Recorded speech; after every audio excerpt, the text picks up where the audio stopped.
Isang mapagpalang araw po sa ating lahat. Basahin po natin ang ating mabuting balita sa araw na ito. Ayon kay San Marcos chapter 3 verse 31 hanggang 35. Papuri sa iyo, Panginoon. Dumating ang ina at mga kapatid ni Jesus. Sila'y nasa labas ng bahay at ipinatawag siya.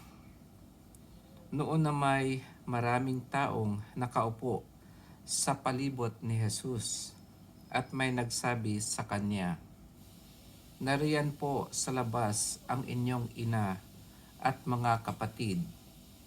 Ipinatatawag kayo." "Sino ang aking ina at mga kapatid?" ani Jesus. Tumingin siya sa mga nakaupo sa palibot niya at nagwika, "Ito ang aking ina at mga kapatid, sapagkat ang sinumang tumatalima sa kalooban ng Diyos ay siya kong ina at mga kapatid." Ito ang mabuting balita ng ating Panginoon. Pinupuri ka namin, Panginoong Hesukristo.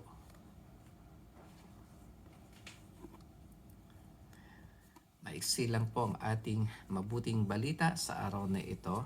At kung mapapansin natin ay may nabanggit dito na dumating ang ina at ang mga kapatid ni Jesus. Ina lang, kaya parang ina-assume natin na during this time ay wala na si Jose, ang father ni Jesus. At dito naman ay sinasabi na dumating din o kaya nariyan din ang kanyang mga kapatid. Pero ang totoo niyan, ang ibig sabihin ng kapatid dito ay mga close relatives o kaya mga kamag-anak. Kapag napakinggan natin ito, para bang nung sinabi sa kanya ito ng mga tao na nariyan ang kanyang ina at mga kapatid, tapos tinanong ni Jesus, "Sino ang aking ina at mga kapatid?" Para bang ang dating kapag narinig natin ito ay parang itinanggi niya na sila ay mga kapatid niya o kaya ina niya. Pero hindi iyon ang ibig sabihin ng Panginoon.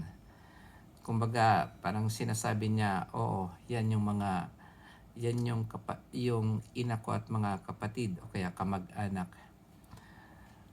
Pero maliban doon ay hindi lamang hanggang physical na relasyon katulad ng ina at mga kapatid o kamag-anak ang totoong ina at mga kapatid ko.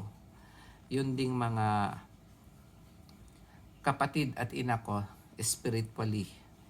Ito yung mga taong sumusunod sa kalooban ng Diyos.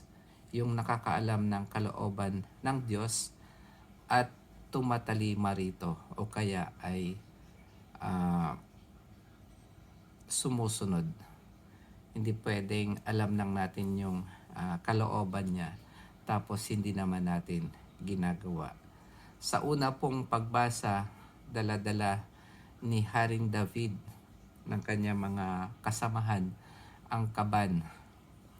At ito ay pagkatapos ng 6 steps ay huminto sila at tinanggal ni Haring David ang kanyang kasuotan na haring kasuotan at nagsuot ng parang panloob lamang at saka siya nagsaya o kaya nagsayaw. At ito ay kalugod-lugod sa ating Panginoon.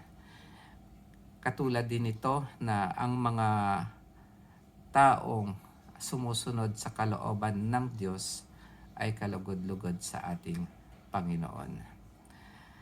Yun lamang po mga kapatid, kung gusto po nating maging kalugod-lugod sa ating Panginoon, naisin po natin na malaman ang kanyang kalooban para sa ating buhay at sumunod po tayo.